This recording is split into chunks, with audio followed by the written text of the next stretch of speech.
ideas and helping him execute those shot list ideas. He had more of the camera knowledge and lens knowledge, so I let him, handle that. Okay. And I kind of just gave him perspectives on shots, gave him ideas on how we can create more motion, and how we can convey different scenes in the spaces that we had. Hell yeah. So he was kind of like the DP, director of photography, and you were almost like director slash editor a little bit. Yeah, I do have credit in that video too. I think. I believe. Nice. That's what's up. Well, I mean, dude, I'm looking at the opening frame, and this is sick. Is this Oh, LA? yeah. L.A. River. About 2 days after it rained. Okay. Okay. Very nice. So before I hit play, is there something in particular that you're looking for feedback on? Like if you're feeling like this works or doesn't work, or is it just kind of general? Like, what do you think? How do you feel about it?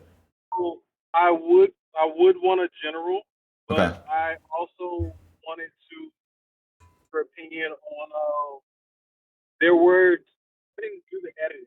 So there were some editing decisions that were made, like some flash cuts, for example, Okay. that I wasn't necessarily a fan of, and I Mm. would like to know how it could be done better in those moments.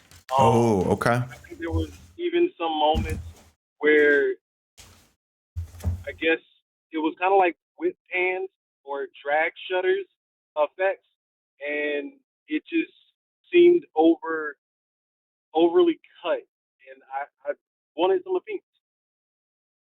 Got you. You felt like it was like a little repetitive, the like transition style that was used.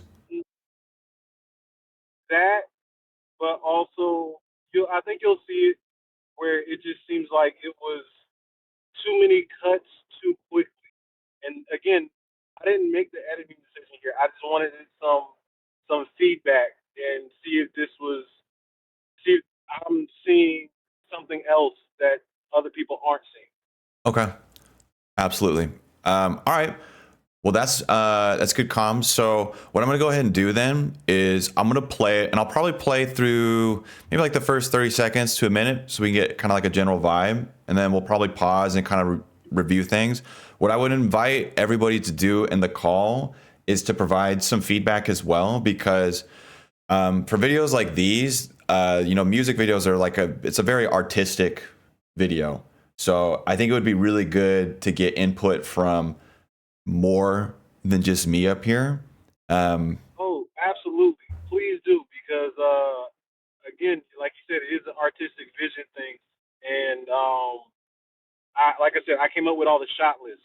So if there's different shots that you would have thought of, please share your opinions. I'll read them back later. yeah, listen, and this is a safe space. We're all going to be friendly. Even if you think it's shit, just say it nicely, you know? All right, let's go ahead and I'm going to go ahead and give the video play. Like I said, I'm not going to stop or anything. We'll play it through like the first 30 seconds or a minute, and then we'll do a little review. Cool? Let's go. Let's do it. You guys have audio? Actually, before I start, everybody got audio? Got audio? Yes. Okay. Perfect. Good comms. Thanks, guys. We're good over here.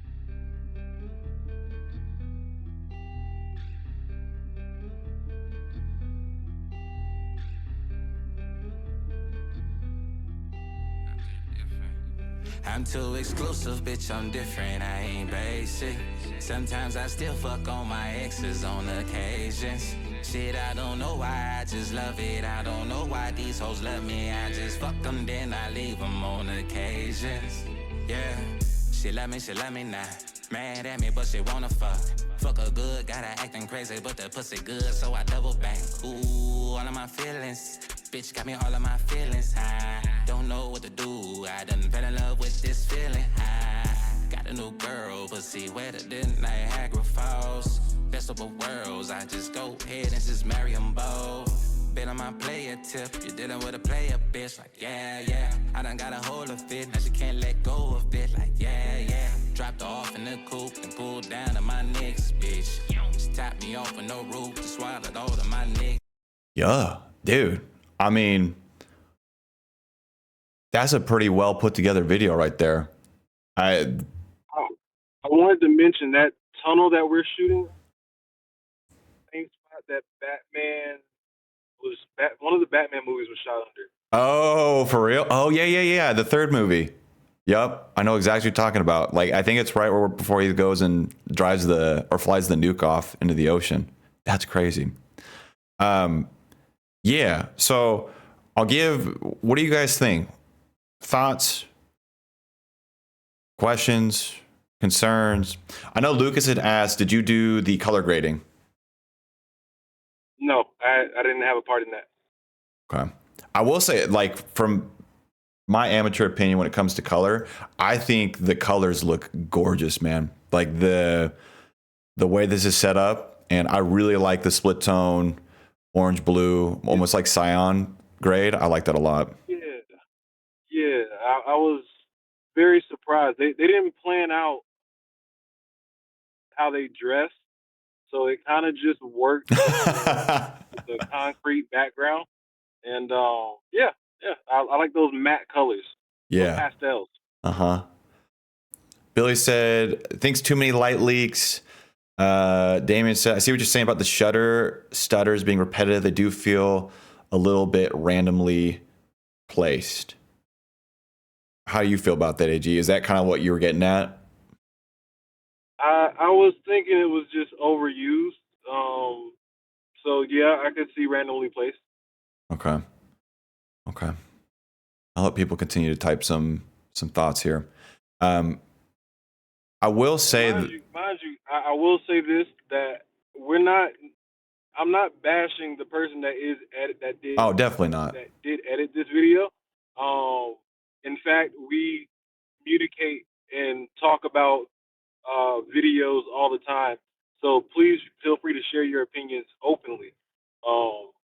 Yeah, we're here for all of it. Yeah.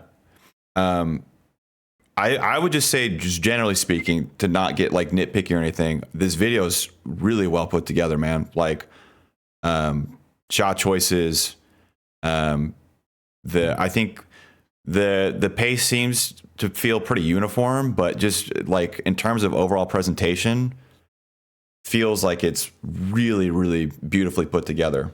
And you said it was you and just a couple other guys? Yeah. Me, a cameraman, a videographer, and like 2 or 3 other people with one model. Yeah, we just knocked it out as best as we could. Yeah, dude, that's awesome. Yukimo said some cuts didn't quite feel synced with the rhythm of the track. Others are on point. Otherwise, many great things about it. So maybe a little offbeat on some of the edits. So I will say I did notice that as well. I didn't know if anyone else would pick up on that. What I normally do is edit in DaVinci Resolve to a song called Beat Edit. And I don't believe this person uses DaVinci Resolve. Oh, dude. See, that's where I feel like that's problem number one. We got to get them into DaVinci. Lucas said, I like the compositions of the shot nicely, but this type of song, the edit feels a little fast because of the light streaks and shutters. Like it's a very overused thing. In rap music videos, it feels like it often has no reason to be there. And sometimes the cut are not on rhythm. I think that's kind of where I'm at in terms of the edit and presentation in general. And I feel like that's kind of the common sentiment is, oh, like the music video itself is really good. Like it's definitely not a bad video for sure. But it feels like for the most part through this video, whoever was managing the timeline, I don't think got comfortable in letting some of the sections just sit and play out, which is like a problem I have oftentimes. Let it breathe. Yeah, like sometimes, you know, when we're looking at things at like a frame by frame level, it's really easy to get conscious of the fact that like, oh, you know, for this 1 second, nothing's happening. But even if you were to just let, you know, like, so like some of these shots right in here are great because it's just like we're getting to sit and absorb like the atmosphere of the music video. I think if I will go ahead, go I ahead. will say that there were moments where I feel like he was attempting to cover up other moments of, I guess, not necessarily boredom, or he was very worried about sitting on, like you said, sitting on a shot and letting it Right. breathe for a little bit. Yeah. And I think it was mainly to cover up uh, any imperfections that he may have felt were there. I definitely had, for example, some issues with the model. She wasn't really excited. She didn't really feel engaged. Um, Otherwise, you know, of course, I try to hype my guys up and keep them keep those movements engaging as well. Sure. Um, so I don't know. I do understand what you mean by being comfortable in the timeline. Yeah. Summer had also said that it looks like maybe this was a pre-production thing. Like the shutter speed of the camera might have been a little fast in some of the shots. Did you notice that in post or while you're recording that it felt like the motion blur might have been a little off?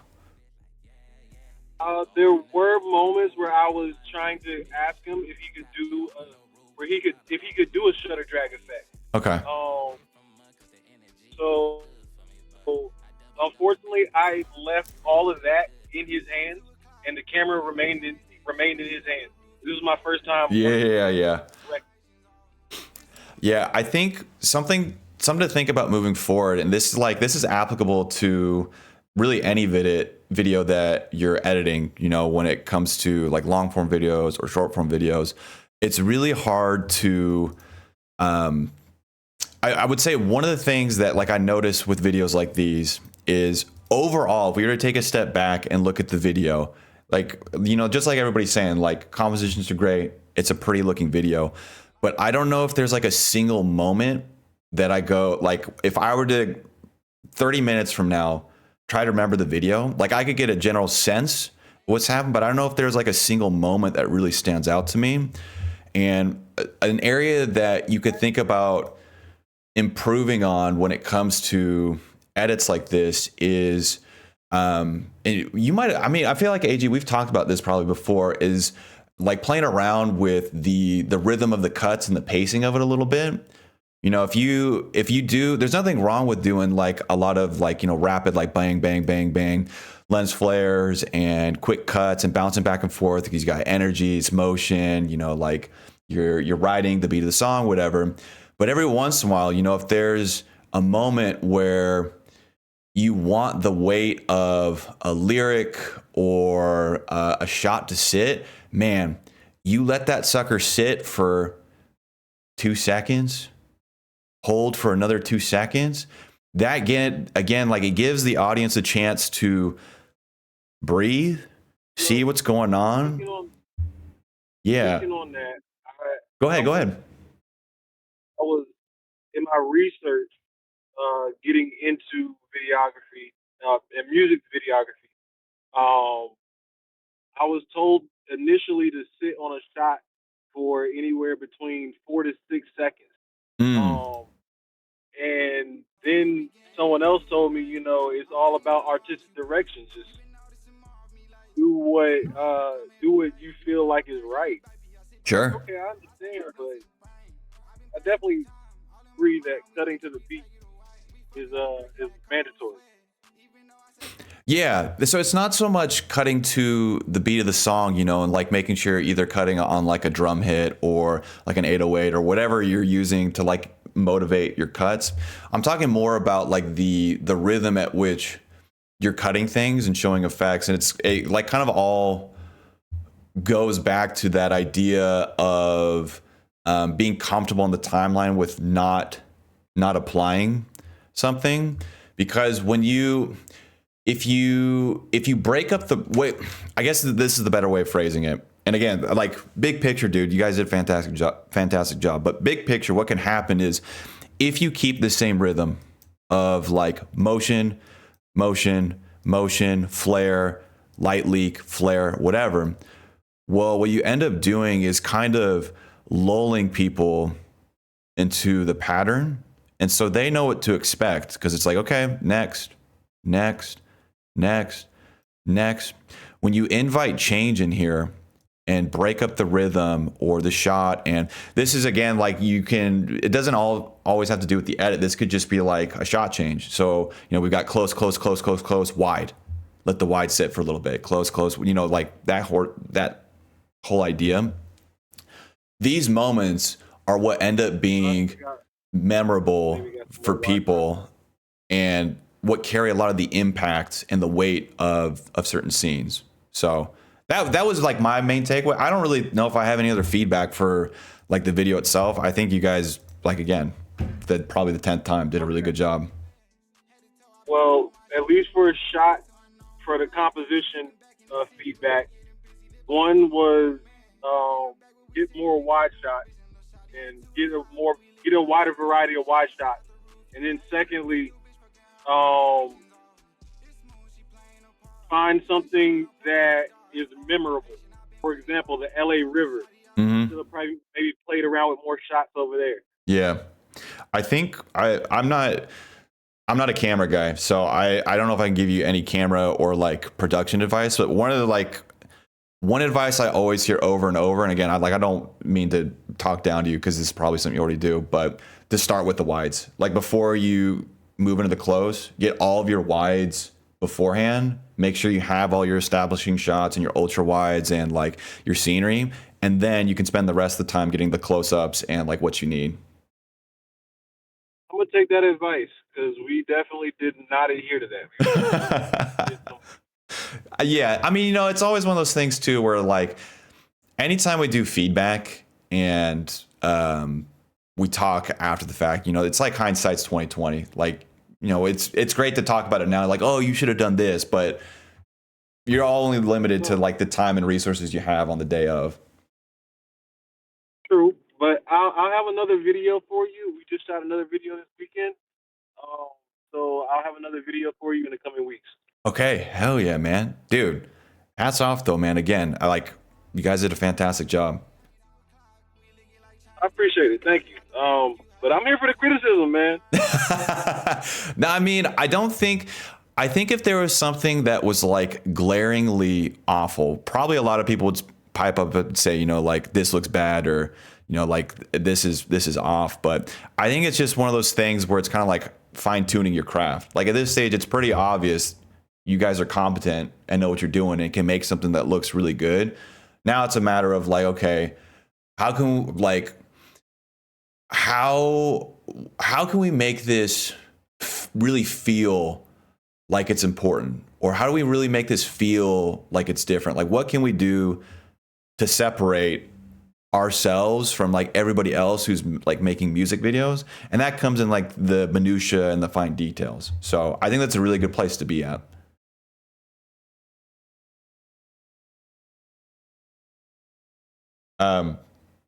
Alrighty, man. Well, is there anything else that you kind of want to talk about when it comes to this music video? Or did we lose AG? Hello? Testing, can you hear me? Now we got you, man.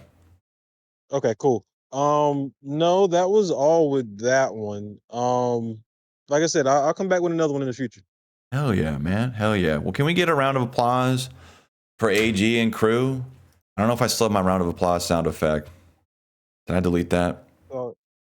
Damn it, man. It's all good. I remember real well. I'm going to get on out of here. I appreciate your time. Hell yeah, man. Appreciate you, man. Where's my, dude, I keep deleting is this it? That'll work. Thank you, AG. Shout out the GOAT, man. It's crazy. I think it looks like he bounced out of the call, but I would say it's really cool seeing his progression because I think AG had originally sent us. Oh, there he is. AG, was it you that had sent us? Was it like an Argentinian metal group that you guys had filmed and edited? if so, like seeing the growth from even just then to now, man, super inspiring.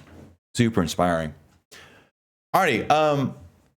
Well, does anybody else have a video that they want to do some feedback on or some review, or even literally, even if it's just like, what do you think about this thumbnail? Anything like that is totally okay right now. If not, no big deals. I don't want to force anybody to share something that they don't really want to, because I can figure out some things to talk about. You know, I can pull up some videos that we can talk through and see why things work well and why things don't. One of the basic rules, Lucas has said, one of the basic rules of independent budget filming is you can't have too many shots, so shoot more than you think is needed. Yeah, I am team send me more footage than less. Definitely. I did hit record, yeah. Billy was on me. Billy was on me to make sure I hit record. I made a thumbnail in DaVinci. Yeah, send it our way. Let's take a look. I love talking thumbnails. I'm not a thumbnail expert, but it's always fun talking graphic design. I just think that like that field is so interesting. I've been struggling with the video Yeah, we can do some thumbnail time. We can definitely talk thumbnails for a little bit. I know it's not editing, but we can definitely talk thumbnails. I love Photoshop, man. I hate saying it out loud because it's, you know, Team Adobe, but dude, I love Photoshop. It's just so stinking cool. It does use all like 400 gigs of RAM on my PC just to open it, but it's really cool. Yeah, let's do it, Billy. Let's talk about it. Just doing working on a very DaVinci itself too is really good for thumbnails. That's something I always forget about, is that you can literally make like any graphic you want in DaVinci for free. So yeah, if you guys want to share thumbies, send them our way. I know it. Adobe, man, Adobe. What I really need to do is learn Affinity. The thing about Affinity though, so if Affinity on the free version can let me have a camera raw filter, remove backgrounds, and what would be the other thing I really use in Photoshop? I feel like that's it. Like if they have a camera filter and I can remove backgrounds, that's all I really need.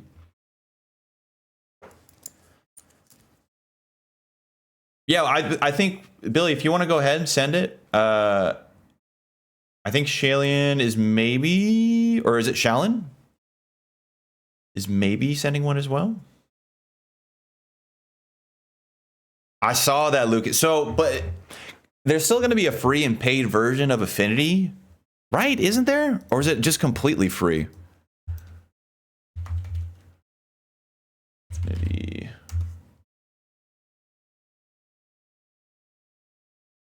Product.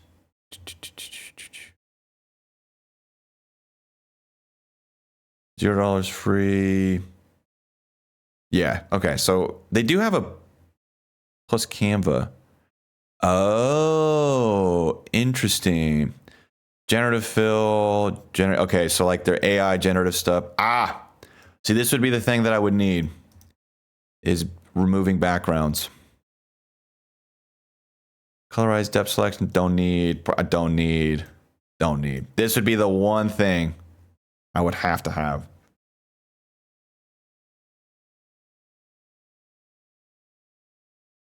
Yeah, you can, like, we've talked about this before, but you can kind of get around these tools for free in DaVinci. Actually, just while you guys are pulling up thumbnails, let me show you guys something really quick, if you didn't already know this in DaVinci, because it's a pretty cool workflow hack. So let's look up Elmo, man. Shout out Elmo. That's my dog right there. Let's do this picture. Shout out Elmo, man. Just always out there putting on for the youth.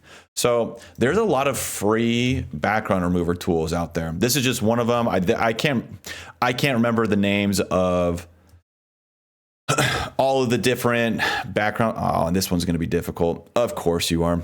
Let me get a different picture of Elmo.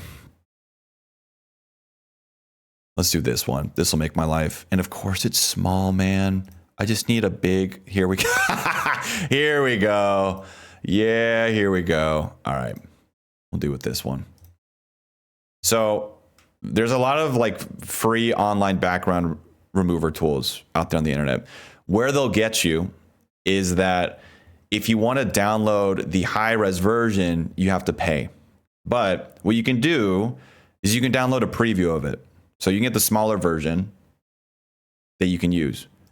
So what you can do, and you can kind of take this concept and apply it either in Photoshop, After Effects, Affinity, whatever, is take both versions. So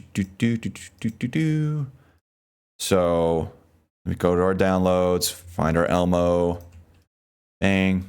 So we've got two versions in here, right? We've got the high-res version here. And if I wanted to get rid of the background, well, this would be like an easy example for the most part. Like if you want to use a Luma Cure. So, you know, just the workflow is what's important here. So we've got a high-res version, 1920 by not 1080p for whatever reason. Well, what you can do is take your smaller cutout version. So this is our still here. Low res, 692 by 361. Feed that into the mask input. Bang. And at first, problems, because they're different sizes. But if you go to the settings tab of your media in, you can change the drop-down menu from fit mask crop to stretch, and it will expand the mask to fit the size of the image. Now you have completely rotoed out image. Now this works for images. So, you know, if you were doing this on a video, not as applicable.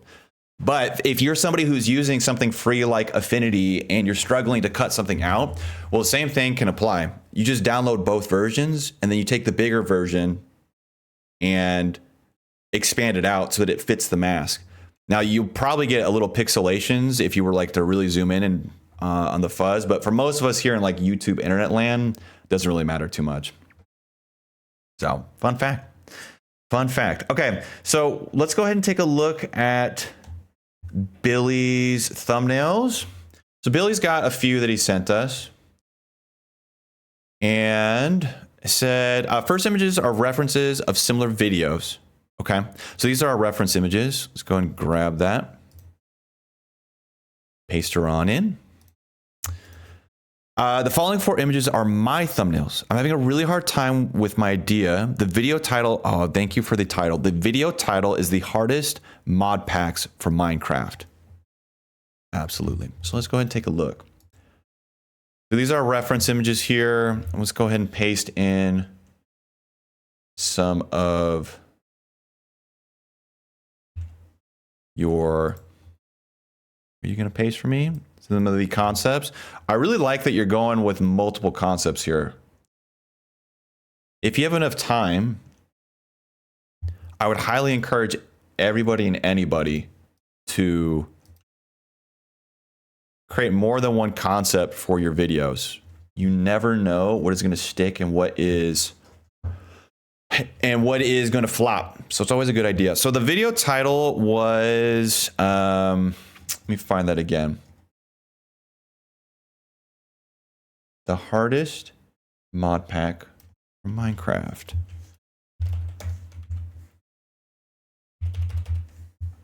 Hardest mod packs for Minecraft. And you know what I can do is check this out. Check this out, man. New artboard from layers. Oops. We can expand them out real quick. New. Did I not do that right? New artboard. Okay. Artboard. Yep. Here we go. Yeah, here we go. Can I move you around? Oh, we can't. I'm telling you guys, I'm a professional. I am a gosh darn professional. Ah, come on. Yeah, get on over. Could take a look at all of them. Look how cool Photoshop is, man. Use code WAMPUS at checkout to save no dollars with Adobe.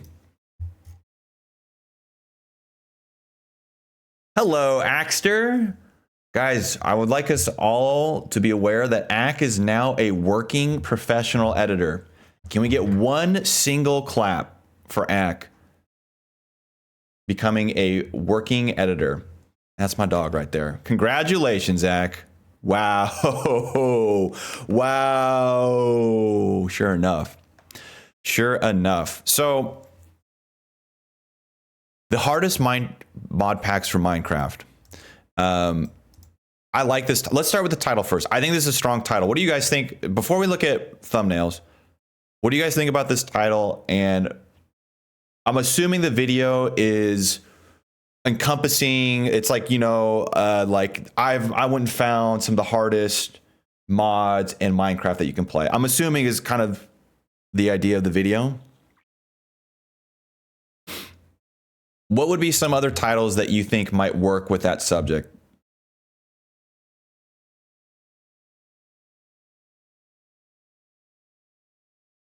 Is there anything that jumps to mind for anybody, not just Billy?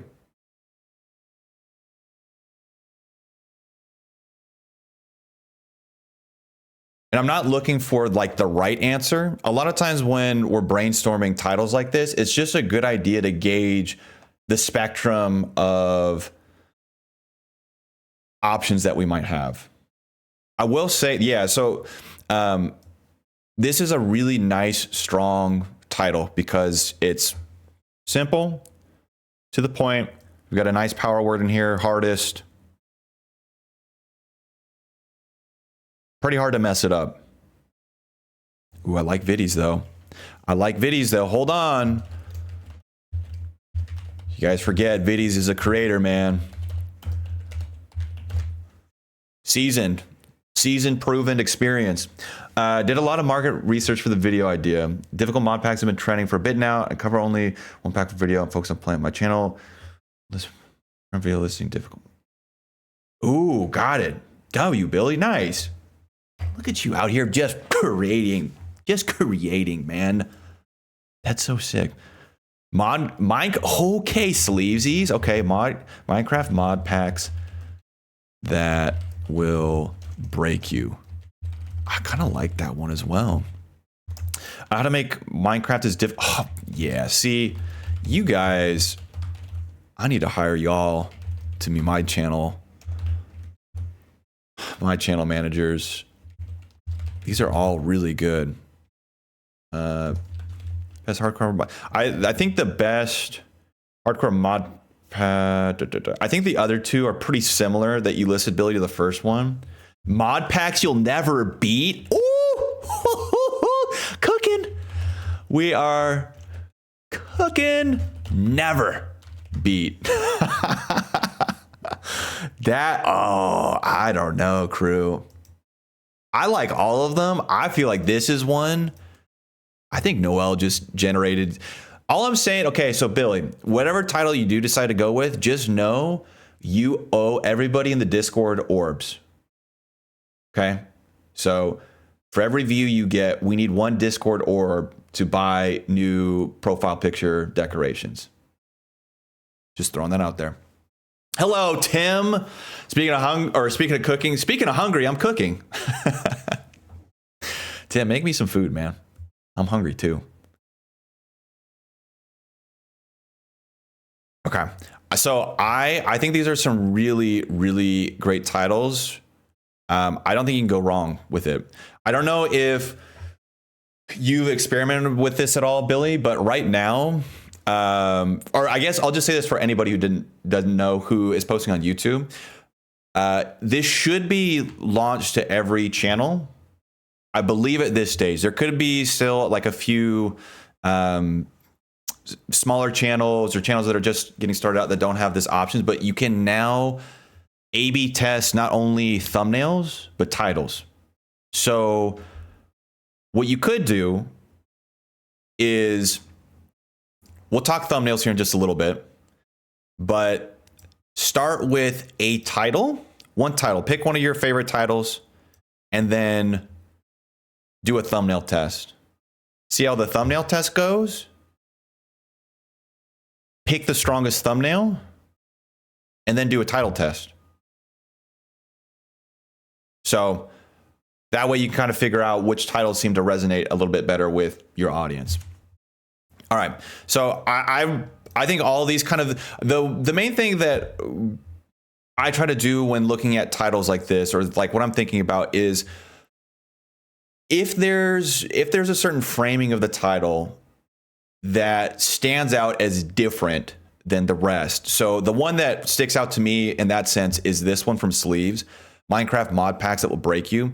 This word break you is something that you can really easily incorporate into imagery, right? So like there's some kind of like smashing, broken, difficulty meter, whatever, that you could really incorporate well into break you. The other ones all kind of sit in that same realm of like, these are really hard. So not that they're not as strong, definitely not. I still think that this is probably the strongest title. But when it comes to making the thumbnail, we just got to keep in mind what our title is, so that we're not generating any imagery that doesn't belong with that title. So these are the titles that Billy has thus far. What are your guys' current thoughts? What are things that you think work well? So we'll go ahead and say we'll do top left, left to right. Top to bottom. So this is thumbnail 1, thumbnail 2, 3, 4, right? 1, 2, 3, 4.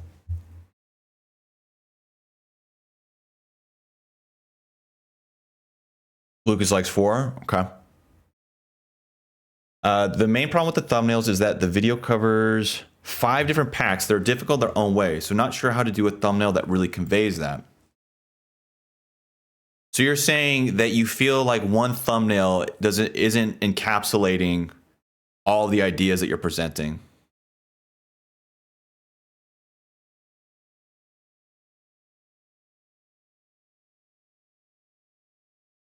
There's a pack you die many times, one you grind, one that painfully got you. Ooh, that's a good point, Summer. So Summer said, just remember the title and thumbnail comparison doesn't look at the click-through rate. It looks at the average view duration from the thumbnail.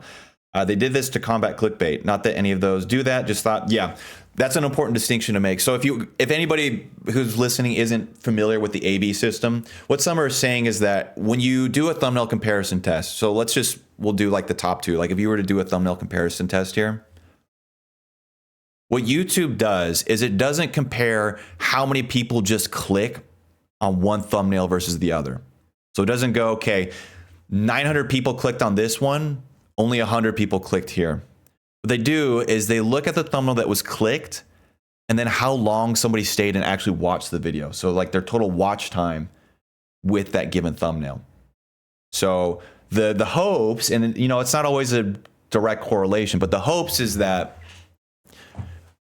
one title plus thumbnail combination is communicating your idea more accurately to the right audience, opposed to just, you know, how can I get as many clicks as possible? I like the Lucas idea of doing the one that focuses on RL craft is the most recognizable. So what Lucas has also said is that, and I understand what you're saying, Billy, this is something that I really struggle with a lot too, is when it comes time to make a thumbnail, you have so many different things that are happening in the video. And for you, you've got, it sounds like 5 very unique things that are happening in the video, and they all kind of communicate, or they all are like very individual. So how do you communicate that idea of all these different things that you're covering? You really can't. You really can't. You're going to make your thumbnails too busy very quickly by trying to include every single idea. And I know that's not like what you're hinting at, but just to, take it to an extreme, like to try to communicate all these ideas in one single image. What I would recommend doing is, when it comes to a thumbnail, either communicate the overarching idea. So for you, that would be difficulty, right? So like the hardness level, or something that's like the single subject that is going to generate the most curiosity. So which of these mod packs is the strangest, or is the most recognizable, or yeah, I don't, you know what I'm saying? Vidya said, I like one's idea, but I'm very interested in four's visuals. I think the thing, I like the format here between these two. I think what's hurting you between 2 and 3 is this. It's the icon you're choosing to use. These to me do not scream difficulty at all. So if there was a single image that you could use that, I don't know Minecraft very well, but if there's like a, I don't know, like a obtusium diamond pickaxe that you could use, whatever the material is, that might work better than as if like a steel or iron ingot, or like the bucket. Bucket is obtained with 10 minutes of playing that conveys the reels of getting bucket over. Yeah, I think if that's the idea, if you're trying to say that the bucket took you 132 hours to get, I feel like you need to say that verbatim. So you say this took 132 hours, and you point at the bucket. Because to me, this communicates that you played 132 hours with the bucket. The other thing that I think I'm a big fan of simplicity with thumbnails, just because it gives me less ways to screw up. So I think you could take this format of text on the right half, image on the left half, and kind of like workshop it until you get a good look. And then if you feel like something like this works, I would also play around with different backgrounds. So I like the all black background. I know that's a pretty popular style. You could also invert it and go like all white background, or do the classic blue sky, green grass, Minecraft background. There's a reason why everybody uses blue sky, green grass. It's pretty, it's recognizable. It communicates that it's a Minecraft video. Really easy to work with. I think as of right now, this bottom right one to me is the strongest thumbnail. I think there's areas that you can improve it, but it communicates the scope of what you're talking about. For a video like this, where you're talking about the most difficult whatever, you have to like, there has to be something that very easily illustrates that idea. And you'll see people do that with, like difficulty meters, or like going up a level, or they'll do, like before and after. So before I'm happy, after I'm sad. If this, I just think that's what's really lacking with these two. And I think the only problem with this one is that the 467 deaths is pretty hard to see. So you might think about repositioning Buddy here with, I don't know. Yeah, actually, I thought this was like a chainsaw at first. I'm not sure what this is, but you might even think about just using one, like either whatever this nightmare fuel thing is, or whatever this is. practically what I would think about doing as well with a thumbnail like this is, I'm not sure what the current meta is for, oh, you know what? You have given some references. I'm so sorry.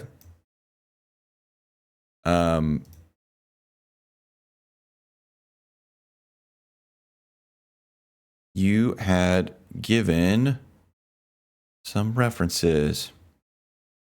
Okay, perfect. We'll take a look at that.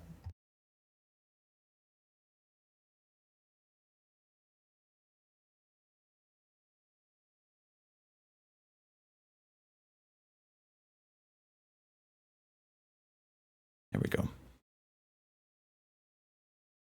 So the one thing, oh, I see what we're going for in here.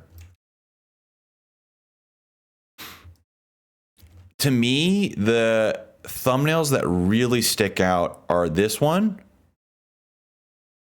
and probably this one. And I don't know if that's just in the middle or maybe this one as well. I think when here, did I get the right? Yeah, I got the right one. Right. Something like this would go hard. Small guy being steamed and some. Oh yeah, that's a really great idea. So Axe saying to think about showing you in some state of fighting some big enemy. And again, I think what we're like, the whole idea, I think, for the thumbnail would be to show some sense of difficulty. And I think this one, scope is really good. I think if you were to fight like a big guy, that would be good. I think you could also show, based off of one of the mods, like if you have to fight massive hordes, like show, you know, like 1 billion guys fighting you. That would be the idea that I try to communicate.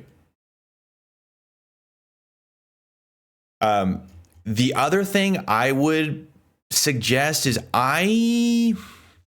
for this particular thumbnail, I'm not a big fan of red text. And is that a common thing?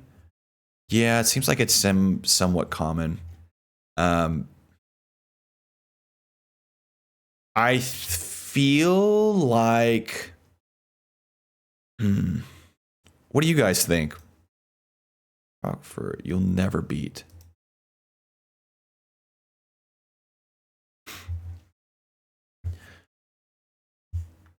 I feel like split, if you're going to use red text, red number, white on the hours, I think could work pretty well.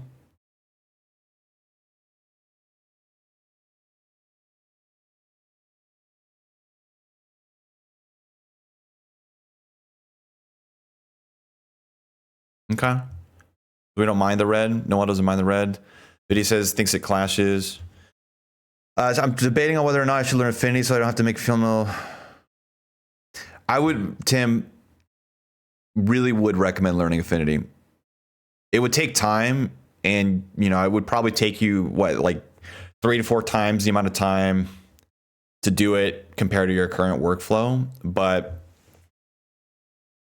down the road, your life is going to be 1,000,000 times easier compared to doing things in Fusion.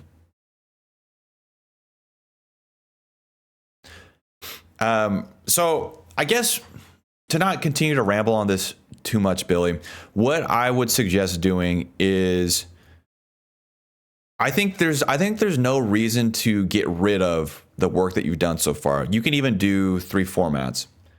So I think I would stick with this one. And I personally would go red text on the numbers here, white text on the hours. And I feel like you could do a serif font like this that might work a little bit better or something like that. The thing that this also communicates, I think, is like it's got a little bit of cinematic quality to it, because we've just got this big wide shot of whatever the hell this is. So I'm curious if you couldn't do,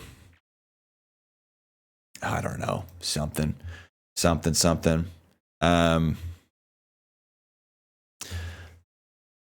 I feel like I don't know what the context is here, but I think this would be an image that could work well with an actual space background if this is supposed to be in space. Yeah, I really like that image, Ack. I think that would work super, super well. Him fighting something.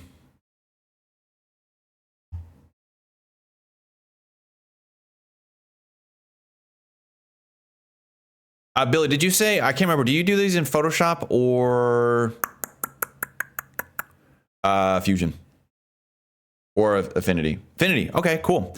So if you're using Affinity, something else that you can think about doing is creating, I think, a little, so I'm just going to focus on this image because these ones, there's not a lot of like color correction that you can do with them. But if you're going to be working in good old Affinity, something else that you could do is create just a little bit more contrast on images like these, either just by using your curves and, you know, kind of messing around with those just to help it pop a little bit more. Or, and this is a fun one I like talking about, is painting on some of your highlights and shadows. So I'm not sure what it would be in Affinity. I don't know if they use levels or curves or if it's a contrast slider or whatever it is, but this is something I've talked about before. I've showed off. So apologies if you've already seen me do this, but instead what you can do is isolate areas that you'd like to be darker and lighter. So I go to my curve here, and the thing that I've done is I've increased the darkness of the shadows. Is that right?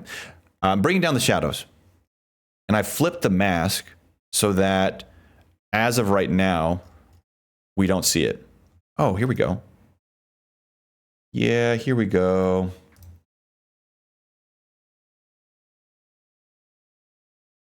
That's good comms. That is good comms. Good comms, good comms. So I'll talk you through a couple things that I think could work really well with an image like this. For one, I might even look to expand it and have it sit down here, or just give yourself a little bit more breathing space up top. You know, play around with the positioning just a little bit. But this will give you room to put some text and have it stand out. So maybe, you know, go down somewhere over here or something like that. Give yourself a little negative space so the thumbnail can breathe a little bit more. And then what I was going to describe, what you can do is something like this. Go to your curves, bring down the shadows, flip the mask so that we're starting with nothing dark. With the mask selected, go to your paintbrush, soften it up a little bit. So that's what I'm doing here. If you're in Photoshop, it's Alt and the right mouse button. Changes the softness. Then we can kind of paint on, some of the shadows. We can darken this inner ring, something like that. Do the opposite now. Go to the adjustments, go to the curves, apply. This time we'll do highlights. Flip it around, paint them on. So now we can paint on the highlights. Like that. And we have before, after. Just creates a little sense of contrast. The other thing that we can do with an image like this, and let's see if we can't find a quick space background, or maybe I've got one in my images.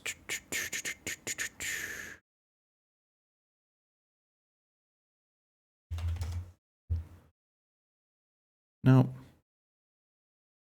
Oh, here we go. You guys have stuff. You guys have, I'm looking for something a little bit, yeah, a little bit darker. We could start with that if we don't find anything. Can you try to add? Yes, 100% you could. Here we go. 100% you could. So what we can do is add in a space background like this. Right? So the ways that it's fine. It works. It's the same thing. The way that we create contrast and separation, again, I know I've probably repeated myself like a million times to people who have listened to me ramble a while, but when we want things to pop in our thumbnails, what that really means is we need contrast. We need some kind of separation between either colors or brightness or whatever. So the images that are going to stand out, that have some pop to it, are going to create contrast through the use of color, brightness, sizing, and like focal depth. So we can work on the brightness side of things and try to create a lot of separation from foreground and background. So because we're kind of in like a middle range of both, what I might attempt to do is go to our background image and either through the use of levels or a curve, but bring down our darkness here, and then go to our foreground, go to the adjustments, and bring up the exposure. Okay, so that's pretty fun. But now it's looking like, you know, these images don't necessarily belong on top of each other. They're not necessarily gelling. So then you can start to do some like light warping or light wrapping stuff, which sounds confusing, but in reality, it's pretty straightforward. You'll see people often drag and drop on like drop shadows. That's a pretty common, toggle. Well, what you can do is the opposite. Instead of doing like a drop shadow, you can do a back glow. And this works really well on darker backgrounds or even like lighter backgrounds as well. So you can take your brush and you can do this with any color. So if we wanted to, we do this orange, we do this blue, whatever. I'm just gonna stick with white. And we just add a little bit, so just some splashes of glow on the outside. Now I know there's like some blending options that you can use that'll do some glows, but this is like a very controllable way of doing it. And I'm not being precise or exact. I'm just kind of clicking around. So before, after, before, after. Now we can do a little bit of light wrapping. So what I'll do is I'll add a layer. I'm going to clip it to this one. So all I've done here is I've said, I want this layer to only, I want this layer to only affect this image here. You can set that up with a mask. If you were doing this in Fusion, feed one node into the mask input or the other node, doesn't matter. But what light wrapping is, and you guys are probably familiar with it, even if you're not really familiar with the term itself, is whenever we have a light behind an object, the light doesn't just stop as soon as it hits the edge. So if we were filming something with a camera and we've got a backlight behind somebody, that light will kind of go and wrap around the edge of said image. So what we can do is either manually paint it on by doing something like this, really small brush, and just kind of like, just clicking around, just kind of grabbing some of the edges here. Something like that, right? Depending on how much caffeine you have, you can do something like that. Or what you can do is select your image and create a border. Modify border. We'll do a really small one. We'll do 3, and then I'm going to feather it a little bit. So if you were doing this in DaVinci Resolve, this would be something like you'd create an outer border or an inner border, and then you would blur that border. So then we can go to our select tool, modify feather. Oops. Goofed. We goofed. Yeah, Tim's out there flying in the skies, man. He's like in the upper atmospheres. Border 3, select, modify feather. And then we can go and just paint on a rim light because I've only grabbed the borders. You might have to adjust a little bit, but now once we have a rim light, you go back and do one final pass, really soft brush, and you just kind of click around in here and I need to disable this. I'm sorry. Really soft brush, and you just kind of click around and add some inner lights that are just saying like, hey, we've got stuff that's coming through the inside. Now, the nice thing about doing something like this in Photoshop is, let's say I'm too aggressive in here. Well, I can add a mask to wherever I feel like I'm being too aggressive and just kind of come in and hide some of that information that I don't feel like should be there. We can do the same thing with our rim light. You know, do something like that and clean it up. Maybe decrease the opacity just a little bit so it's not quite as strong. Right? So this would be something you want to spend a little bit of time on. But if we were to do a quick before, after, just helps it stand out a little bit more. So that would be one way that we could increase or create a little bit more contrast. Just messing around with the brightness, darkness. This one, it's a little bit more difficult to do color contrast because, you know, we're working with a black background. So the other thing that we could do is mess around with sizing. What I mean by that is if I take my image and of course it's not going to, hold on. Let's decrease the size a little bit. So now we're not occupying the full frame, but we're creating a focal point for somebody to look at. And now we give room for our text to sit. So we could add a text layer, like, I mean, we could do something like this. So instead of saying, I don't remember what you had said before, but we could do like 132 hours. And we'll, I have some kind of like bit rate or 8-bit font somewhere. Somewhere down here, I have something. Where is it?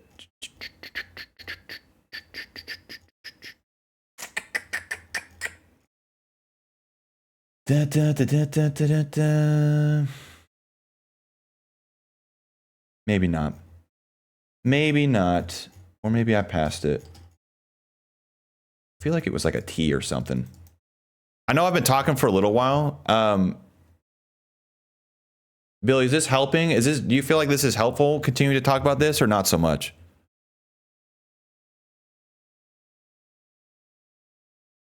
I think I have we could use the Mario Kart one. That could be fun. I know it's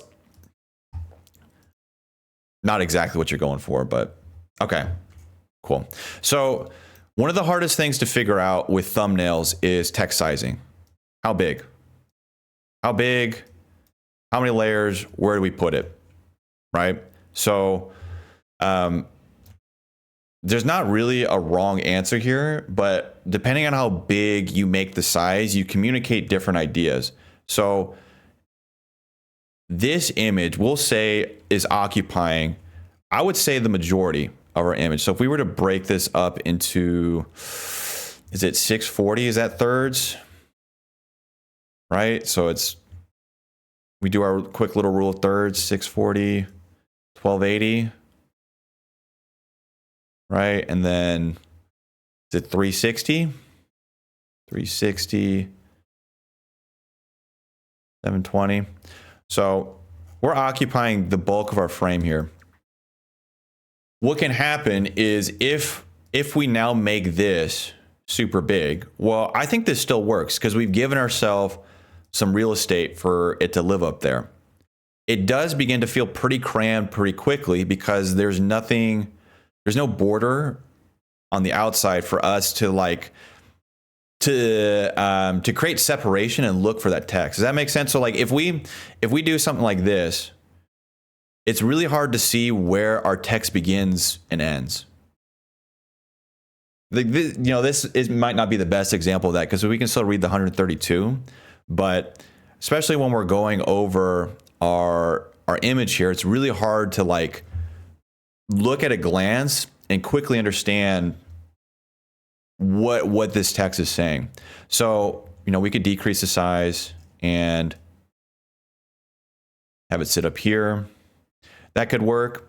Or the other thing, like if you wanted your text to be big, The other option that you could do is something like this and have it sit up here, but then again, just decrease the size of this image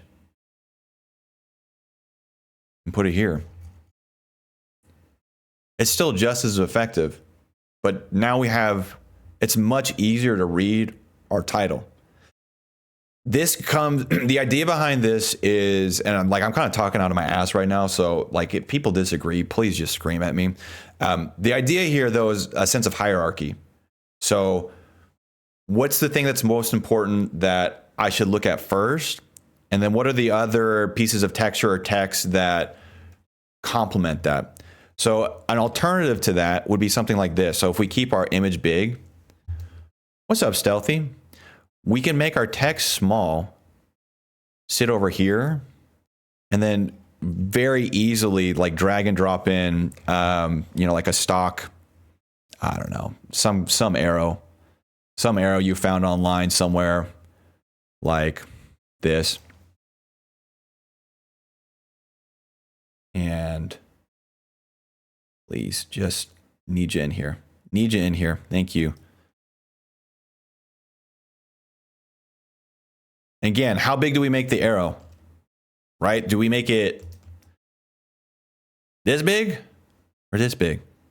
Like what size should we be? Well, again, the idea is to think in terms of like overall scope and size of the hierarchy of your image. So we've got like primary subjects that should occupy the bulk of the space, and then we don't want anything really competing with where our eyes are looking. So if we were to look at some of your example thumbnails, like even this one works decently well because our text is kind of our primary subject. This guy's smaller. This one is really hard to figure out what's going on because everything is the exact same size, exact same color palette, and occupying the same space. Even to an extent, this one can be a little bit difficult to see because the text here, this text block, and the dragon occupying the exact same amount of frame real estate. This one's a little bit better because we've got the dragon that's in the forefront. But again, like when you create like really, really distinct areas for somebody to look, it becomes very, very easy for somebody to go, okay, this is our image, this is where I should look. There's obviously like a nice happy medium where things aren't too big or too small. But for me, if I was going to be working on this thumbnail, this might be a direction I would take. Something like this, where the text is like, I don't have another text title. I have something that's complementing my title by providing a little bit more context as to what's in the video. How does that feel? Is that like, does this make sense? Does it not make sense? Is there like areas where like, well, okay, what would you do in this situation? Do you feel like this doesn't look better? Because that's totally an option. Because again, I don't like this, not my expertise. I just, I'm out here. We're really out here. I think shrinking the center works better than how big I had it. Okay, cool. The other thing that you can do if you're in Photoshop, and you can kind of do this, actually, you can do this really in any program. Once you have you're happy-ish, mostly happy with how your image is presented. A trick that a graphic designer buddy of mine told me is at the very end, take everything, make a duplicate. So if you're in DaVinci, instead of the way this would work is instead of doing your adjustments on the Fusion page, hop out and then make like a color page adjustment, right? So take a step back, and now we'll do like macro changes. So what I'll do is I'm going to make a duplicate of all of these layers and merge them. So now I have one final layer that has all of our stuff combined. And now on this layer, what we'll do is we'll apply final adjustments to everything. So in Photoshop, we could go ahead and use the camera raw filter. And of course, it's just Shout out Adobe, man. Shout out Adobe, man. Just doing great things over here. But now what we can do is we can apply some like global exposure, saturation, contrast, grain, whatever, to our image. And in doing so, by making these changes or like applying this global grade, you almost kind of like bake in everything together. So if things didn't quite feel cohesive at first, well, now we're looking at Photoshop and saying, hey, these pixels are actually all related to each other. Apply these changes, assuming that they're connected. And so we can go through and just, there's not a real rhyme or reason to how I do this stuff because I don't know what I'm doing. But you know, you could even do some color science stuff and mess around with the RGBs. Whatever, right? Hit okay. Now we have a before, after, or after, right? You can really notice it in, because I did some excess contrast changes, right? Or some brightness changes. You really notice it in the star background and on the lighter regions of our Death Star spaceship here. There you go. I feel like at this stage, something like this could work really well with your title. I think the purple ring really stands out against a dark background like that. I don't know. What do you guys think? Would you like, do you think this would be a thumbnail that would work, or do you still feel like it's not great for the title? Oh my gosh, that pizza looks insane. Or no thoughts? Or do you still click on something like this that's simpler?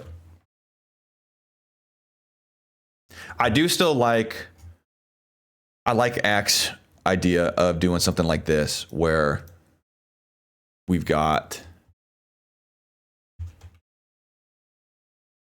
David versus Goliath. I think this would be a really, really strong thumbnail.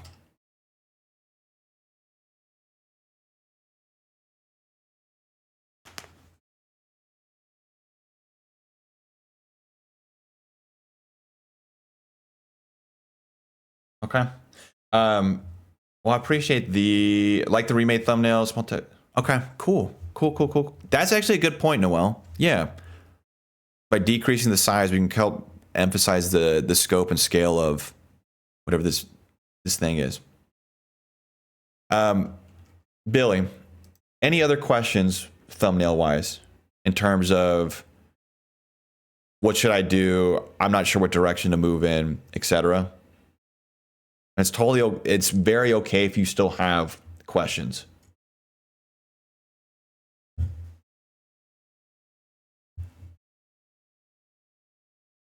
Okay. Well, if you still think of something or you need feedback, man, feel free to post it in the Discord, asking for feedback, or even just message me. Yeah, thumbnails are tricky, man. Thumbnails, titles, it's a hard thing to figure out. Okay. Can we get a quick little round of applause for Billy? Do I still have the... I lost my sound effect. Man. Hold on. I'll find it. Hold.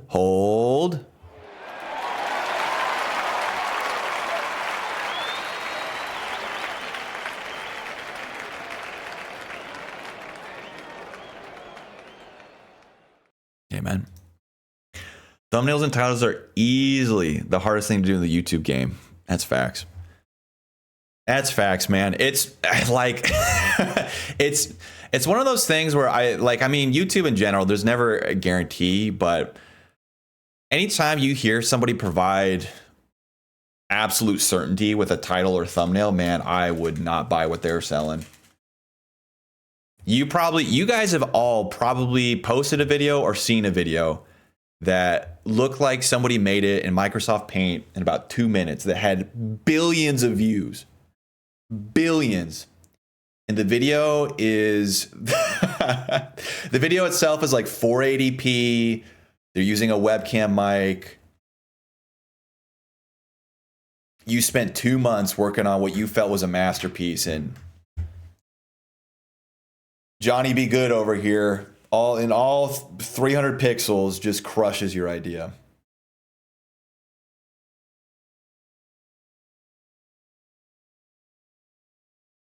Slowly getting better with mine. I've gotten a good theme going on my channel, but it doesn't apply to this video. Oh, okay. Well, so something to think about, Billy, if that is the case, is if you are testing a different thumbnail format, be prepared for the first week, if not 2 weeks, like the first couple of weeks, for your click-through rate to be low. And it's okay. That's like a totally normal, okay thing. But over time, if it's a great video, as YouTube begins to kind of test it in different waters, there's a very likely chance that it'll pick up traction over time. Sometimes high quality isn't what they want. Amen.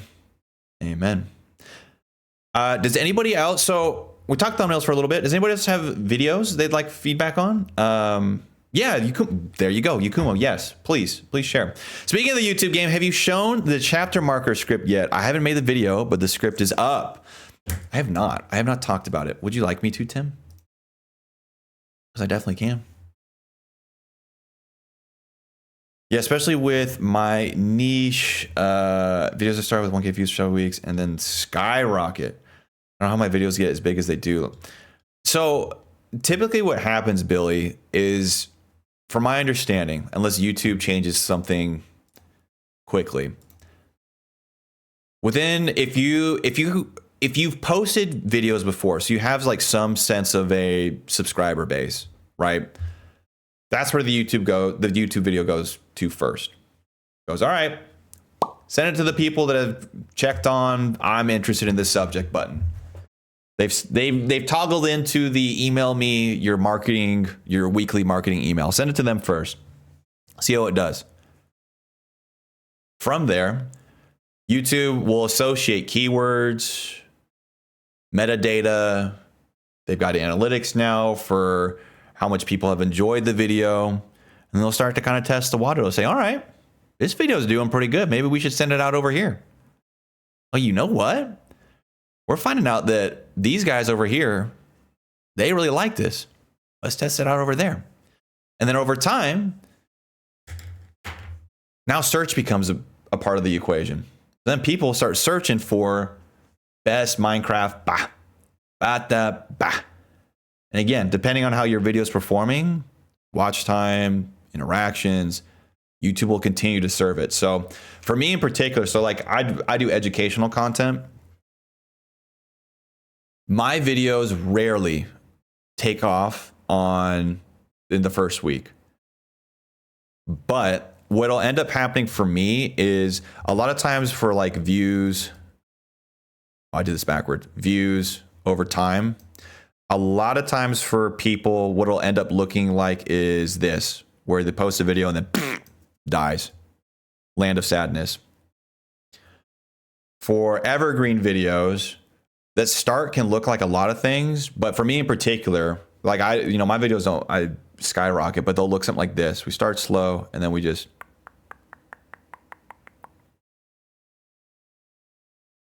slow growth.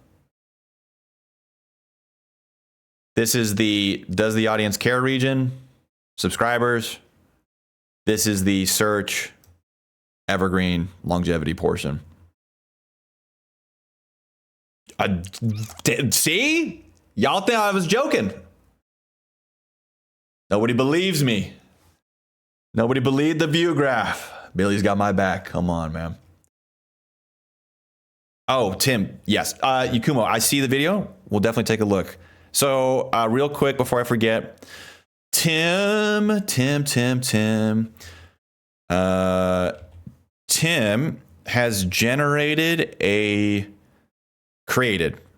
created a script in DaVinci Resolve to take your markers and the names you have applied to your marker. So this one's named Chicken, and formatted it. And how I can do this.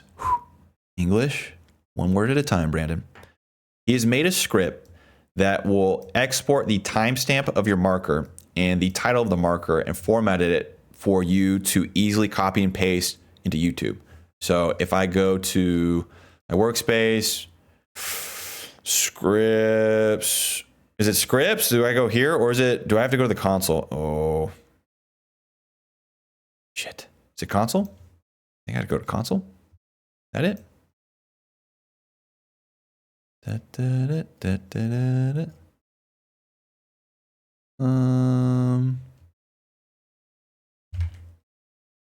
Nope, that's not it. Where did I put it? Should be there. Comp. No. Did I delete it? Maybe I deleted it. Bummer, guys. Well, anyways, it's a cool script.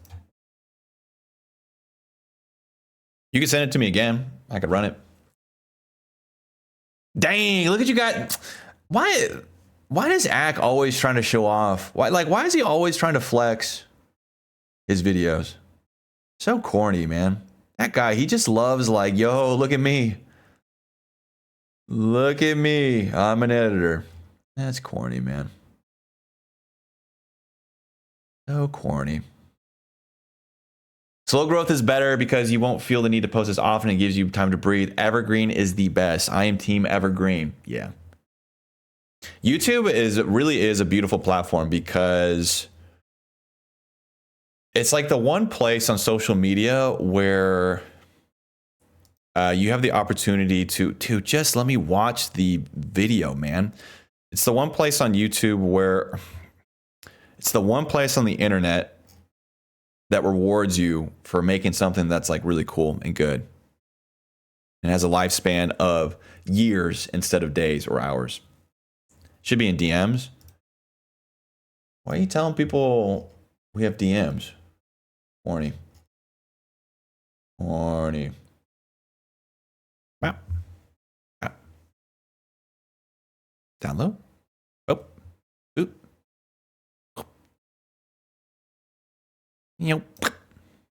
Saved. 7 markers. So now if I go to my videos, this is a little text file. Look at that. Look at that, man. Tim is he's just so smart, man. Okay, buddy. Okay. All right, Yakumo.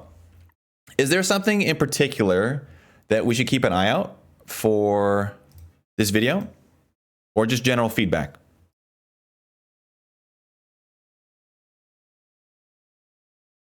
Yeah, looking for any feedback as I'm a beginner.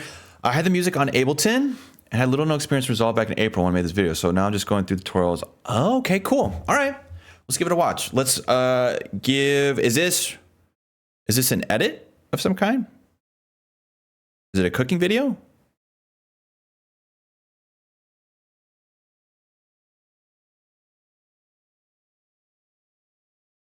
It's a video clip. Okay. Oh, we're about to get artsy. Okay. I like this. My man is an artist.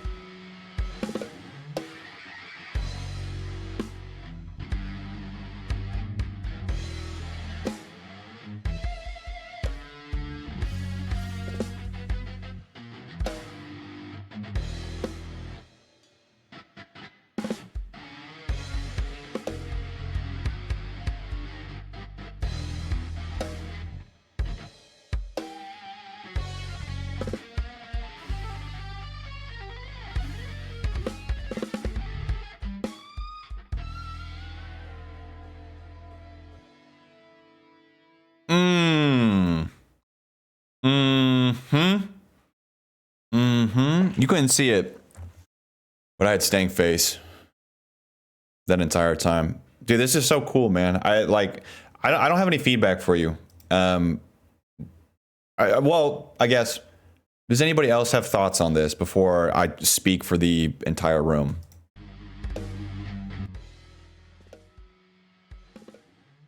Is the image too dark? Maybe a smidge. I don't think it's dark to the point where it's noticeably a problem. I think, so edit aside, I'm curious what you guys think about the edit. In terms of like the overall positioning of a video like this, I think this would be a really cool visualizer if you were to release a music video. I don't know how well this would perform as like a standalone short. Right? So like if you were to just publish this as a YouTube short and say like, this is my song,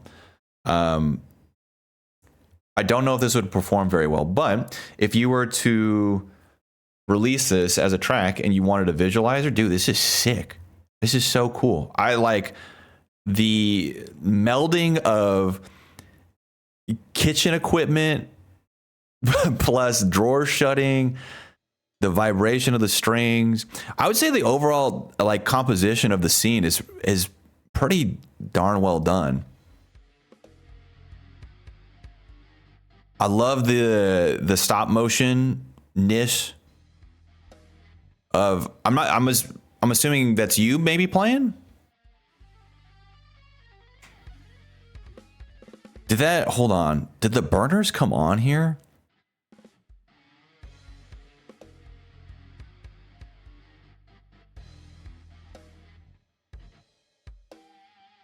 They do. That's sick. Could have some smaller shakes for the quieter parts and larger shakes for the louder hits. Good comms, good comms. I feel like the only thing I noticed was it felt very static. There was a lot going on, but the camera stayed in one position, which felt odd to me. But I love the artistry vibe of it. It's awesome. It's good comms. I feel like it's too niche or mainstream to do big numbers, but as an editor, yeah. That's kind of where I'm at as well, Ak. I think this could work really well in the right medium as a showcase of your artistry. But do I think that this would probably perform well on its own? Oh, I got you, Yakumo. I got you. But you see, everything will go. So I'll definitely try to do a loop edit for short form. We get millions of views for sure. It's not okay, Tim. Okay, so something like this that could work really well. So if we were to take what you've created and try to put on like Content Brain and gamify this,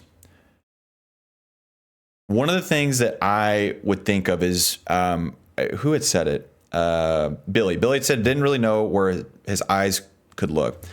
So what you could think about doing if you wanted to continue to create scenes like this is to build up to a reveal of this moment.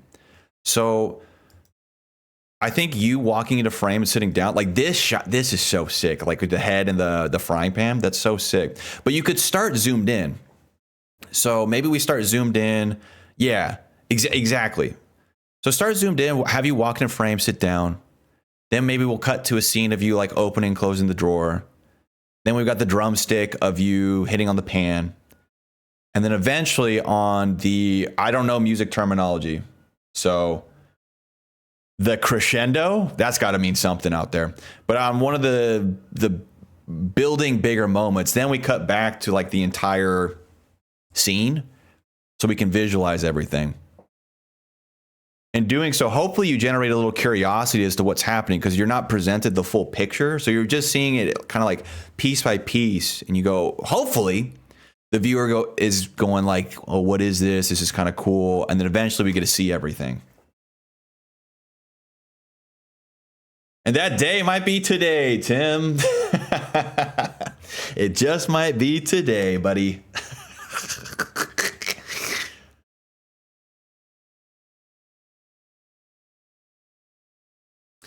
It's a part of the song. I suppose I can have a shot going to different locations. It's just an idea, Yakumo. I don't think you have to do it, or you should do. Well, I mean, maybe you. I don't know. I don't know, man. The stuff like when you're talking about videos like these, I think it's bad practice to talk about things in terms of right or wrong. Like, this is correct, this is incorrect. I think if you feel that it should stay like this and we can just appreciate the scene, do it. I just think there's things that you could think about. And if you feel a certain way when it comes to the final edit, where you're like, I don't know if it's hitting the mark the way it should be, or maybe it's feeling like it drags a little bit, it's good to just kind of know maybe some of the tools that you could go to help fix that. Is the guitar player too low for short form? That could be a good point, Summer. So Summer's asking, when we post this on, it's less of an issue on YouTube, but like if you were to post this on TikTok, you've got the like comment bar over here and then the description down here. So it could be an issue where we're getting covered up. I think he's close. Yeah, I don't know. Could be a problem. Yeah, exactly, Viddies. Exactly. For our artists out there that are always experimenting and trying new things, the first time somebody comes up with a viral format or a format that gets adopted and used for the next couple years, there's always somebody who does it first. So if you feel strongly about a certain idea or presentation of that idea, then stick with it. I would just make sure that the decisions you're making are motivated by the right things. So it's being motivated by you trying to highlight whatever, or you're trying to present a certain feeling or yeah, you know what I'm saying. But yeah, I don't have any feedbacks on the edit, man. I think this is sick. I think the colors are really cool. I love the drawer closing string thing. I don't know, man. I just noticed you got shadows down here as well that are moving with your guy. So sick. And the fan, is that like the pot handle expanding to like a fan? Dude, this is so sick. So sick, man. Oh, I got you. Okay.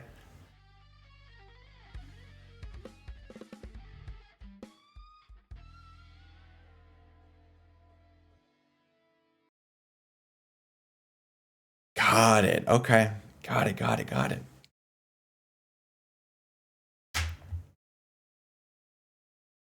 Yeah, I wish I had an ounce of that creativity. Seriously. So cool, man. Yakumo, did you have any other questions though? Is there anything else that you were kind of curious about when you were editing this? If you were like, I'm not sure if this works or this doesn't work.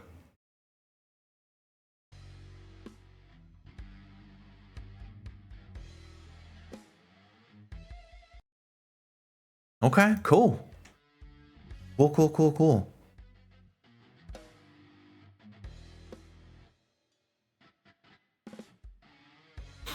Yeah, it can be, but that's like why I'm saying, like, if you wanted to workshop this, you can, but I think the overall presentation is really well done. Yeah, definitely. Yeah. I see what you're saying. All right, let's give a round of applause for Yakumo. And I close my sound effect. Thank you so much. Thank you so freak. Hold on. Hold.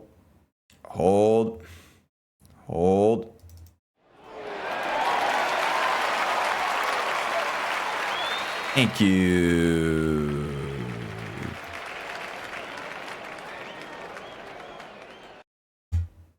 Nicely done, team. All right, I think I have time to do maybe like one or two more feedback things. Who else has a video or something that's looking for some input? That's actually genius. Could you go through my short? Yeah. Are you talking about the one you just sent me? I would love to, Ack. I would love to flame you in front of everybody in the Discord. I just want you guys to know, if you didn't, that Ack is in After Effects. So any chance we get to give Ack a hard time, we have to. Have to. Have to.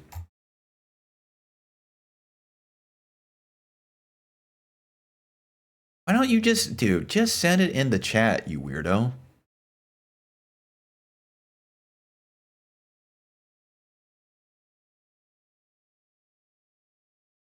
All right, somebody time out Tim. Do we have any mods in here? Somebody time him out, please. Okay. So, Ack is now a grown-up editor.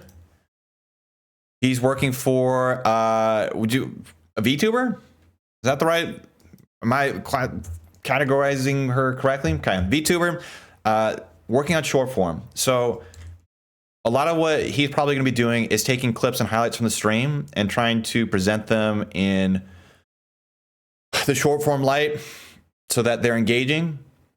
So I think what would be helpful for Ack is if anybody who's watching this, like, even if you don't watch VTuber content, things that work well, things that don't work well, if you find it interesting, don't find it interesting. Cool. Anything else we should know, Mr. Axter? Give me ideas on retention. Ooh. You got a video for funsies? I like videos for funsies. Cool. Let's give it a play. You went out of your way to find this so you could bait me with it because it's actually real and you didn't bait me with fake information. Oh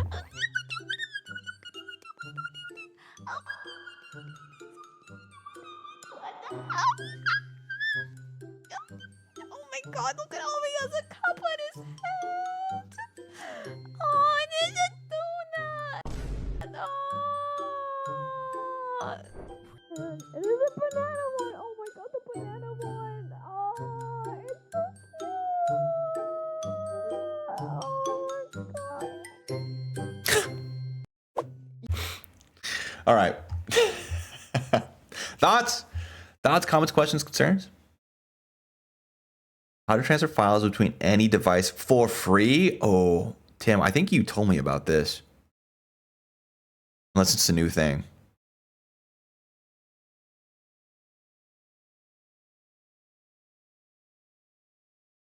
Yes, that was what it was. It was definitely Croc. It was for sure Crocster.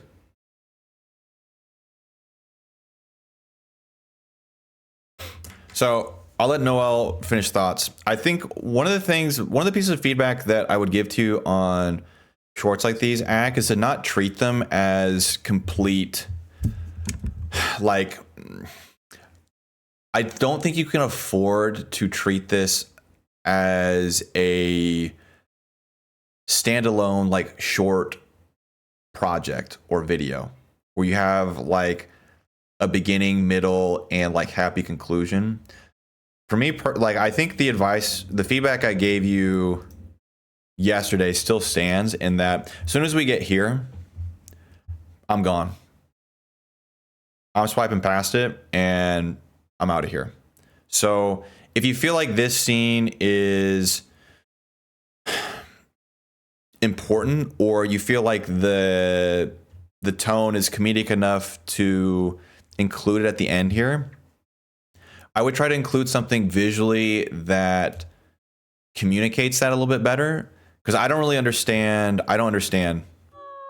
the, I guess what I would say is this feels like it could belong as part of like a long form YouTube video, as like a bit inside the long form video, and less of like a short. Think of it like an ad for the stream. Could be a good way of putting it. Especially at the end here, even if you did want to include this, definitely get rid of the black screen here. Short form, like, the thing I've found with short form is you, like, and I know I already kind of sent this to you, but just to repeat it, is you have to be like brutal with what you include to keep in it. And I don't mean that in terms of like pacing. So I don't think you need to cut out any space between words. But when it comes to what gets included, like what sentences get included and what don't, be like surgical with what you're choosing to include and what you're not choosing to include. For a short form video to do well, like I think the two key metrics are swipe through rate and watch time. So short form doesn't really have a search function. A little bit on YouTube, but not really anywhere else. So the keys that you should look for a video like this are opening second, not opening seconds, opening second. Are you presenting something visually that would be interesting to like a bigger audience, or saying something that would be interesting to a bigger audience? And then how much of the total video are people watching? If you can get somebody to stick through 60% of the video, you're golden. But that 60% is the total video length. So I would say your video kind of ends right here, right around the 24-second mark. And then we've got 14, 12 extra seconds. So that's like over 50% of like the video length. I think it could even fit the end of the short, maybe just for like a second or two if it's a joke you want to hit. Yeah, I think that's fine too. I feel like if you wanted to include this little bit for like a second, that's totally fine.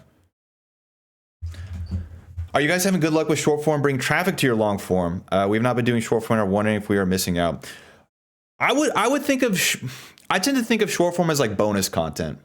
I wouldn't rely on it for views. I wouldn't rely on it for subscribers.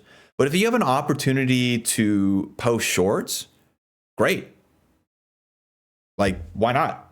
It's more awareness to your video. And I guess the reason why I say that is because short form, like it won't, if you post a short form video and it flops, it's not going to hurt your channel.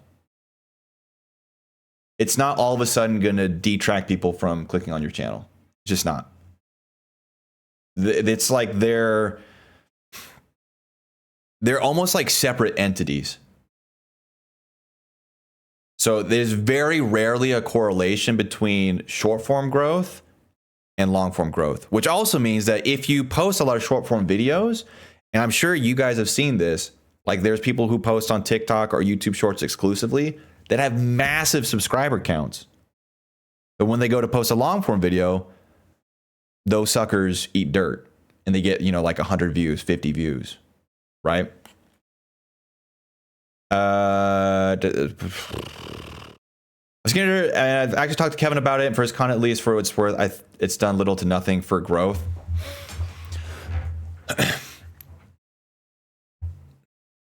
I think that short form videos, when done correctly, can definitely grow a channel. It just might not grow it in the way that you think. It's kind of like an easy ego boost, because you can gain subscribers fairly easily off of short form videos. But again, unless your short form videos are directly tied to the ideas that you're communicating in long form videos, it's not common for those short form video views to convert to new community members or new people who tune into the stream, unless you do a really good job with short. But the positive with shorts is that, like, again, if you have the opportunity, it's not going to take too much time. You can easily repurpose a video. Why not? Like, why not? You could, like, if you have a good short form video, so short form AdSense also is like abysmal. It's awful. But if you were to post a short form video and it took off and got somewhere between like 100K to 1 million views, right? Like it really performed. That's another couple $100 that you can slap on into your AdSense. So why not? I've seen a lot of conflict shorts. I've seen it works for some YouTubers, basically advertisement for their main stuff. I've only heard people gaining a lot of shorts only subs. Yeah, it's kind of what I'm getting at. Always for short viewers aren't long form views. Yep. So I think generally speaking, when it comes to short, it needs to fit the, if you would like your short form views to convert into some other form of support, be it long form views or following you on your socials or being interested in anything else that you're doing, it needs to advertise what that thing is. So like for streaming, short form clips that are going to work the best are clip highlights of the stream. So Peanut, right? Like I'm sure most people are familiar with Peanut at this stage. Like one of the big reasons why Peanut blew up is because his short form clips took off on TikTok. And so then the stream grew. For YouTubers, if I'm a YouTuber and I make cooking tutorials, right? Well, if I make short form videos that are stream highlights where I'm not cooking and I'm just gaming, like that doesn't make sense. So, you know, it's like common sense, but you'd be surprised at like the uncommon sense that comes with shorts, because you have like a cool short idea and then wondering why it doesn't convert. You know what? Like I feel like I think we're all on the same page for the most part. To be fair though, Jenny, yeah. So like I said, shorts.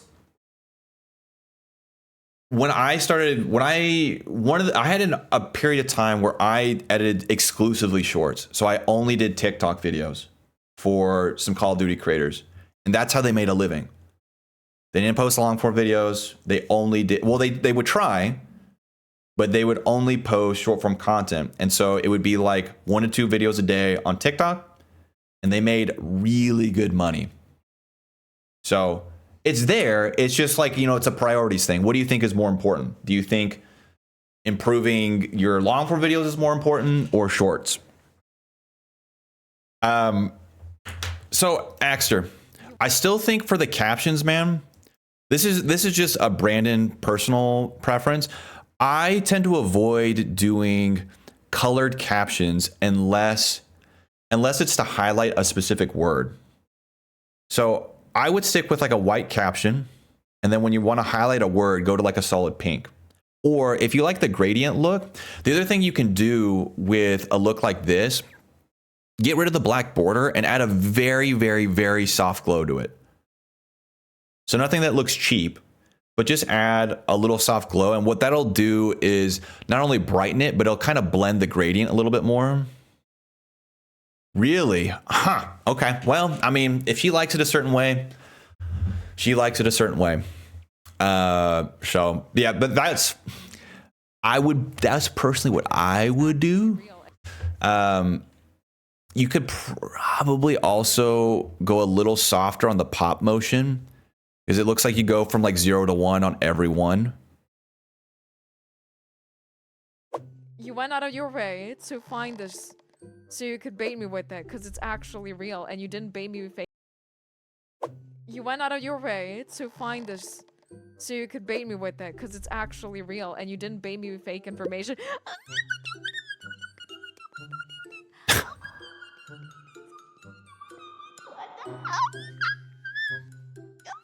Oh my god, look at all he has a cup on his head.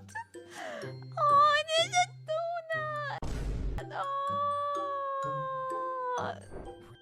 Yeah, I kind of stand by it. I think after this point, clip is done. Rid of it. I'm gone. I'm gone. I'm gone. I'm out of here. I'm out of here. Yeah, I don't know if I have any real advice on the edit itself. I think the edit is paced well. I think you got some good animations in here. The one thing, so I'm not sure who's going to be providing clips for you, Ak, but the one thing that really works well with shorts, so if you're going to be handed clips and you're going to have to kind of, you know, workshop it into some kind of usable thing that's good, is to I'm trying to think of the best way to phrase this, but it's almost like you need to like constantly generate some kind of curiosity or conflict throughout. So it's hard to do, easy to talk about, but a good short has like a really good conflict loop in the short. So in the short, so we open up with, let me start with a new. You open up either with problem, like we have problem, something's happening, problem, or you have like value, I guess is what we'll describe it. So it could be like, this could be funny, this could be a fact, this could be interesting, right? It's like something that somebody would appreciate. So either have problem or conflict or value or something that's like funny, whatever. Like, you know, try your best to figure out the hook. And then depending on what the video is on, the goal is like, okay, now we need to make sure people understand like why this is important. And I have solution. And if you can edit it in a way to where we develop out this problem, why it's important, why it matters to the person that's watching it, etc. And then you end with the solution. And as soon as you get to the solution, bang, off. Good to go. Peace and love. See you in the next one. Like, and I mean, even maybe you can cut out the end there. Even end the N and the O. Maybe even like the U. Just like, gone. Because we're trying to maximize that watch time percentage. Here, this one's hard. This one's harder to do well. So this would be like an educational short, or this could be like you're covering the news, right? And like After Effects just did this crazy update, and it broke everything. What did it break? Why did it break it? Why does it matter? What does this mean for you? Boom, cut it off. Value. So this would be, you know, like funny or interesting. We already know why. So these are kind of like two different realms of short form editing. When you're either doing like, I'm providing knowledge to you, or I want to make you laugh. The thought behind this is, again, it's like it's being cutthroat with anything that is like non-funny. So anything that doesn't fit this narrative or this script, or isn't adding to this conversation of like, I'm continuing to make this moment more funny, bang, gone, no more, bop, bop, bop, bop. And that could include cutting out like in between sentences. So if I was talking to you and I wanted to set up a joke, and then I said, why'd the chicken cross the road? Everything before I say why the chicken crossed the road, bang, gone, out of there. Nope, don't need it. Just cut straight to funny. We need to be in funny land. Same thing with interesting. Like, these are really hard things to balance, and it'll come down to like your personal judgment on what you think is funny or interesting. And as you continue to edit, those skills will continue to improve. But unless we're building on whatever this interesting thing is and continuing to set stuff up, bomb, gone. And sometimes, the last thing I'll add to this is with these two things, sometimes what you need to do is, if your clip is set up into, we'll call it like 3 or 4 parts. So it's like, we started talking about the thing, then we really started talking about the thing, then we're laughing about the thing, and then like we're kind of continuing to laugh about whatever that thing is. Mess around with putting one of these things first. Put the highlight at the beginning to really get people in. And then, you know, I wish I had used different colors. So if like this is blue, these are blue. So then instead of like red, red, blue, blue, you go like blue, red, blue. You know what I'm saying? So mess around with like the structure of the short, so that even if there's like a disconnect between these two, what you're doing is there is a disconnect, right? So like you're starting somewhere in the middle of the story. Well, now you created some curiosity gap. It's like, well, how did we get here? I mean, it's like, it's not that complicated of an idea, but it's easy to forget about techniques like that. I don't know. Does that help? Maybe. I have a few shorts I scripted for edit client a while back, so I want to know if it's all or not, because I think I'm Buns. I think I'm Buns? Noel, you are not Buns. And even if you were Buns, you're the best kind. Yeah. Yeah, exactly. Exactly, man. All right. Good job, though, man. We know you can edit, dude. We know you're a superstar. All right. Can we get a round of applause for Axter for using After Effects 2020? A miracle. Not 2025, 2026. After Effects.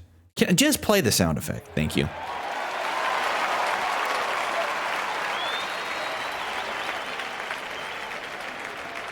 Sensational. All right. Let's go ahead and take a look at Noel's short, and then I will probably call office hours. Cool. Let's stick around, see if we can't help Noel. So Noel, this is for you, for a creator? Game highlight, kind of looks like.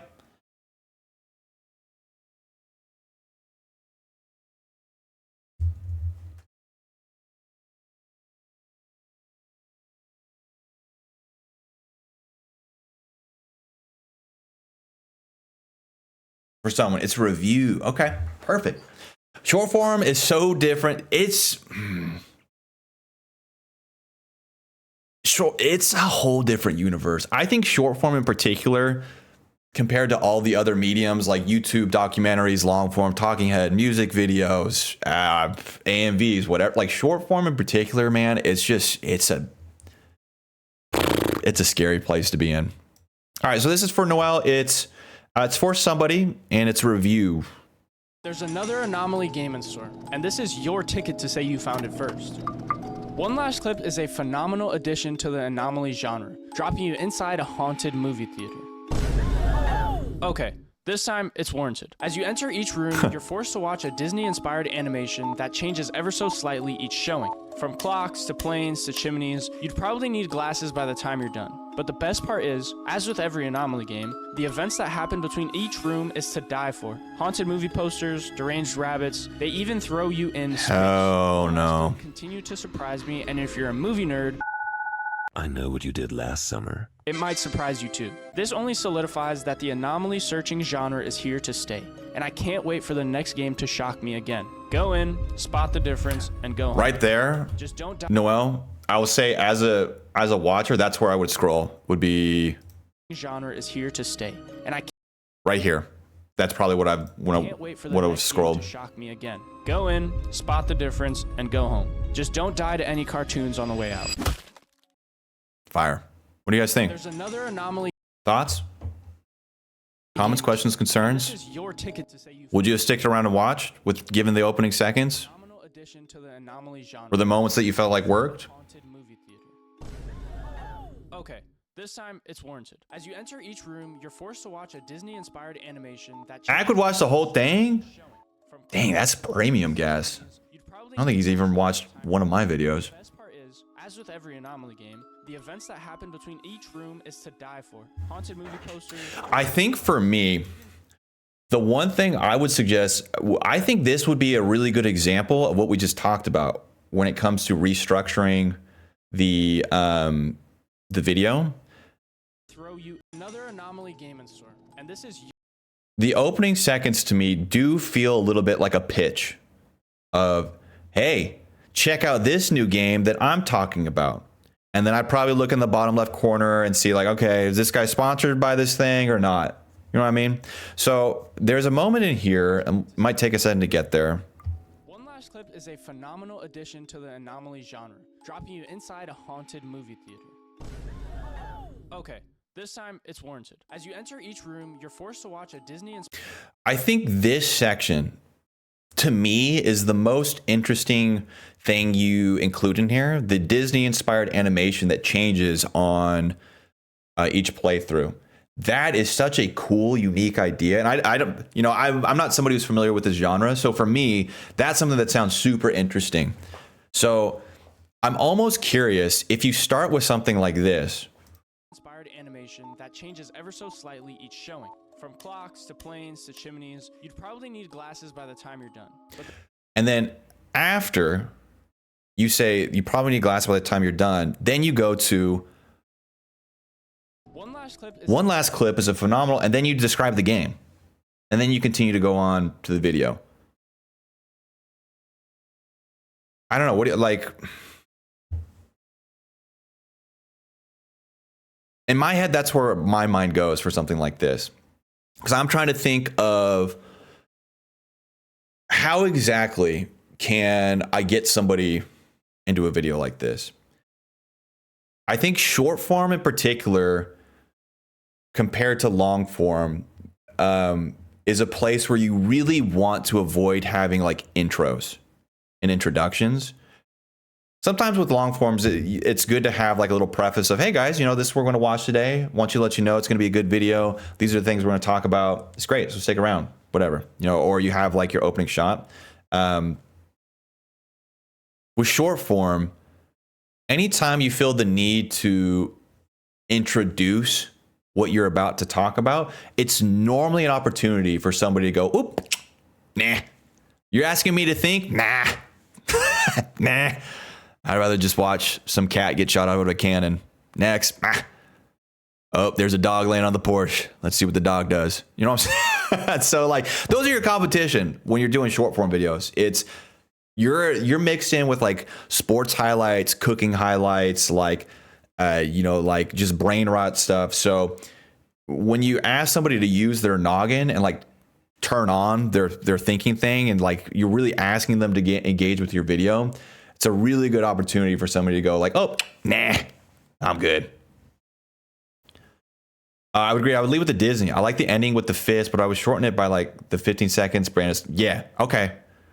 Same team, Summer. So yeah, the edit, in terms of the edit itself, man, great job. I really like the music. I like the clip choices. I like the variation that you're including.